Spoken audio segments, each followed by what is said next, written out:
Alright boys, back to the tier list for Diablo Immortal. I wasn't expecting to make another one so soon, but recently we got some class balance changes and there was a big nerf to Barbarian. Now Barbarian can't hold or push the idol while their Undying Rage is active.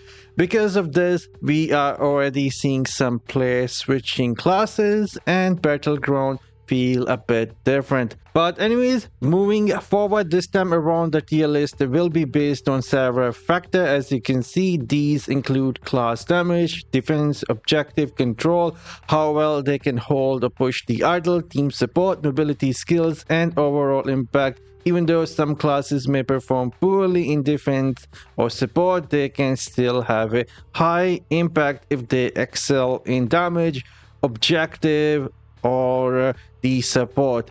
And you can see a note at the bottom here which explain a few important things about how this tier list was made.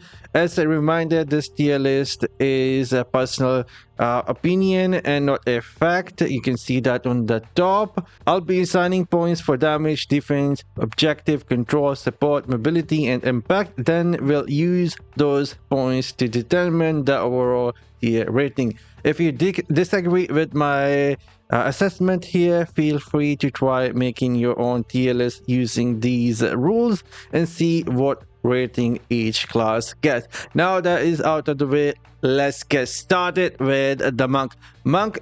I end up giving 8.7 damage. That puts the monk at 8 damage. As for the defense, again 9, which means you can see on the top the points and their rating, so I don't have to repeat myself every time. I even end up giving them the color so you don't have to go on the top and see what it means. And so objective, monks are really good with the evasion gear and some mount bank. They can stay on the idol, push it, and do really good on the objective right now, but they don't have much support. And so their support is C. The only thing the monk can do in terms of support is the blue big bubble, and hardly any monk nowadays is using that. As for the mobility, really fast moves with the dashes, and 9 is the mobility that I end up giving the monk. And as for the impact, if someone is playing monk with the proper gear and the magic attributes, the impact will be a plus. That is my opinion. You can try this yourself and let me know in the comment section down below what rating you end up getting. I think that makes the overall this new system more fun for me and you guys watching it. Now you can share your thoughts based on these few rules we have here. Anyhow, let's move on to the Barbarian. Barbarian is still going to be the best when it comes to the damage and when it comes to taking the beating. You can take the beating like no other class out there, stay in the Undying, and unleash your Horta. Both gets S from me, max.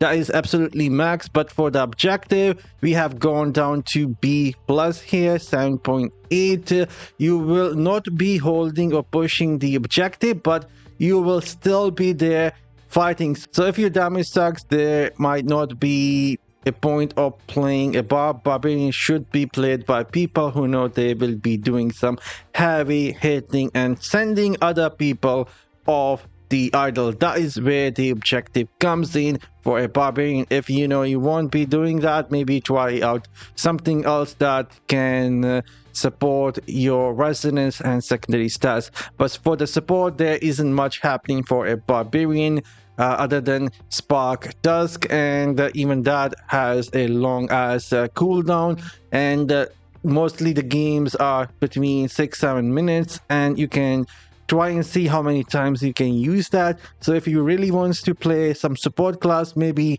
try out something else that is better in the support. And as for the mobility, still quite fast. You won't be using dashes, but you can increase your character size. That helps with the movement speed, and still somewhat decent enough to get away when you want to. So we are giving 8 mobility to the Barbarian. As for the impact has gone down, where Barbarian 8.5, and the overall rating that we give Barbarian, in my opinion, is going to be a tier. By the way, this is after collecting and averaging our scores and getting a tier. So try this yourself and try to get the average rating after that. Next, we have the Wizard. Wizard in single target damage is really bad, but it will be good for AoE damage. But when it comes to the single target or fighting 101, this is the damage the Wizard has, 6.8 in my opinion. Defense is really bad. You will be squishy. You cannot face tank anyone. You have to get away when they try to hit you. You need to get away, otherwise you are a dead meat. And you cannot stand on the idle to either hold it or push it for longer unless you have someone helping you out. But that doesn't mean the Wizard is bad, because Wizard gets 10 points in support. That is the best that you can get out of any other classes. And mobility is again decent. You can get away with the teleport. If you have your teleport at standby, when someone try and get you, you use the teleport and get away. And make sure they don't kill you. You can try and bait people away chasing you. That will help your team as well. And as for the impact, Wizard, in my opinion, is one of those classes that can even help weaker teams to either defend or push, providing the CC support. And even so, we have a really bad defense objective. The impact of a really good Wizard can be 10/10. But if we average everything here, the rating that we get is B+. But don't get distracted by this rating here. The people will be playing Wizard because of the impact and the support, not because it will be B+. And if you don't like providing support and having impact, then you can try something else that gives you more damage, defense, and objective. But for a Wizard, it is support, impact, and mobility. But the overall rating that we get is B+ after averaging everything here. You can try this yourself and let me know in the comment section what rating did you end up getting. Now moving on to the Crusader, we can say this is a very balanced class. On the sheet, damage is nice, 8, and that is A damage. Defense is 9, can be really good. Defense hard to kill, especially with the high secondary. Objective again really good, because not only you can provide support, but you can hold it and push it yourself. But mobility is going to be slowest out of many other classes. You can easily get away from a Crusader unless they are using mount, but mount is not in the meta at the moment.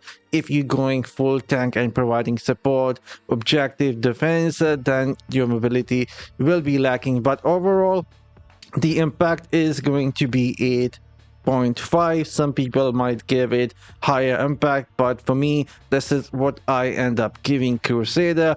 And the final rating after combining everything here was A+.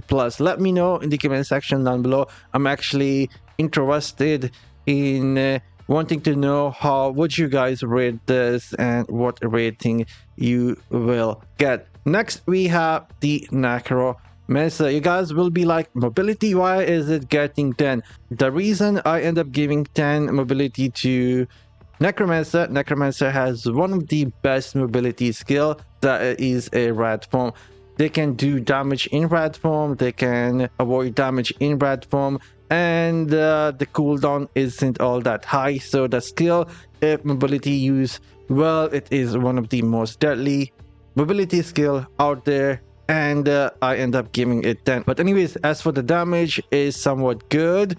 8 is what I would give. You can say maybe it is a bit less. I was debating myself, is it 8? But I do believe it is A, because you can combine that with the rat form, get some invincibility that gives you a bit more defense compared to other range classes. And if you go and play some golem build, so your defense can be high. Doesn't matter you play the rat form or the golem build, the defense is going to be somewhat 7, and killing Necromancer is harder because they have the cheat that skill as well. I'm forgetting the name of that skill as of right now, but they have that as well, and they can nowadays push the or hold the objective using the golem. Not the best, but they can somewhat do objective decently as well, helping out other teams. But in terms of support, there isn't much happening other than some summons, and so I end up giving it 6. Mobility already explained, and as for the impact, it can be as high as 8.5 in my opinion, using the golem or the rat and the lance build, depending on whichever you like and play the best. And final rating we get after this is B+. Then we have our OP, the most OP class in the game, Blood Knight. Absolutely SSSS in everything. We don't even have to look into that, but there we go. This is what I end up giving after like debating it with myself and thinking it for like a day. Damage is 6. The reason for that is because it doesn't have any AoE damage, and even the single target damage isn't that high. I have fought Blood Knight 101 with my wizard. At least my wizard has a AoE damage. Blood Knight doesn't even have AoE damage. It is mostly single target damage, and 6 is what I give the Blood Knight. As for the defense because of the Sang unit and the bash skill that gives you somewhat iframe, so we're giving it 6.8. But when it comes to objective, if you try and stand on the objective, Blood Knight is going to absolutely get wrecked out there compared to any other melee class, and so we are giving it 4. Blood Knight used to be somewhat good at backline. It was never good to do objective, and nowadays it isn't even good at backline, but for the objective it gets 2. As for the support, doesn't have any support. As far as I can see, it has one shadow thing that it can leave, and that is all the Blood Knight has as of right now, so I'm giving it 2. Let me know if I'm wrong here, if it has any support, but I have never seen Blood Knight giving any support. They play their own game and try and do some damage and help out others. That's it. But for the mobility, there is a lot of dashes. If you are willing to spam buttons, then you can have 8 mobility. The reason I did not end up giving it higher because you have to button spam so much to try and do the dashes and damage. Is just not fun to play on the iPad, iPhone, unless you are on the PC spamming keyboard buttons. Maybe then it will go higher, but for most players it will be 8. And as for the impact, right now there isn't much impact from the Blood Knight unless you are a big ass whale, and I'm not sure why you would be playing a Blood Knight as a big ass whale. There are better options, and so we end up getting C, even though it is somewhat closer to C minus. C is what we get. And next we have the Tempest. This is what we end up getting. Really nice damage. Tempest has really nice single target damage. AoE, it isn't that good, but single target, it is really lethal. And as for the defense, we have some you can use the Eternal Gear that gives you some shield. You can use some evasion rating gear that will avoid some attacks, and you can go mountebank if you wish, and you can also break some CC and stuff like that, so you can avoid quite a lot of damage. And on the top of that, it is somewhat considered as a melee class. I was testing it. It does have the defense of the melee class, and the defense for the Tempest is good. It isn't easy to kill Tempest if they are playing as an assassin, and so they get 8.5 from me. As for the objective, they cannot stand on the objective and hold it and push it for longer. They have to get away, and so they get 7 from me. As for the support, there isn't much happening for a support other than the Zephyr. Sometimes they can leave the Zephyr to help you out, but that comes down to like complete fluke, and so I end up giving it 5. As for the mobility, they have one of the best mobility skill out of any other classes. A lot of dashes and some CCI frame, shield, stuns, so they end up getting the 10 from me. As for the impact, 9, easily 9 if you play the Tempest as it says. Then hit and run target backline and annoy the heck out of the other team. It can be 9 in impact, and average rating it is going to be A+. Now the last one is going to be Demon Hunter. So Demon Hunter, for a damage, we end up giving it 8.5. It used to be higher, but nowadays, unless you have extremely high armor penetration, your damage isn't going to be higher than 8.5. I feel like Tempest and Demon Hunter both do the same amount of damage, at least to me. Maybe Demon Hunter can be a bit better, but 8.5 I think was fair unless we see some big changes. I think 8.5 is accurate. As for the defense, they do have some armor as they get hit and move dashes, so it is a bit better compared to a Wizard, but still it is 4.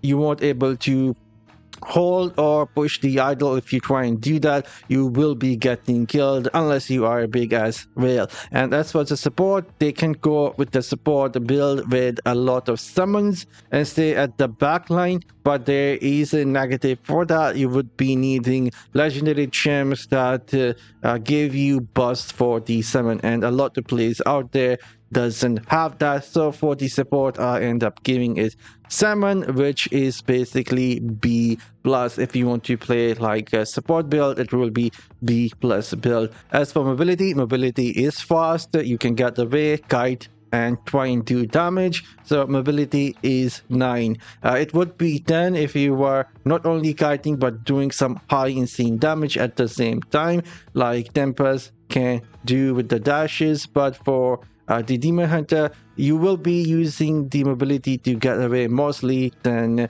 kiting and doing damage. And as for the impact, there isn't much, in my opinion at least. It is somewhat B+ if you play absolutely best with the Demon Hunter. And the final rating, after combining everything, we end up with B. And that would be all. Let me know in the comment section down below what rating you guys end up getting, and I see you all in the next one. You guys have a great day. Later.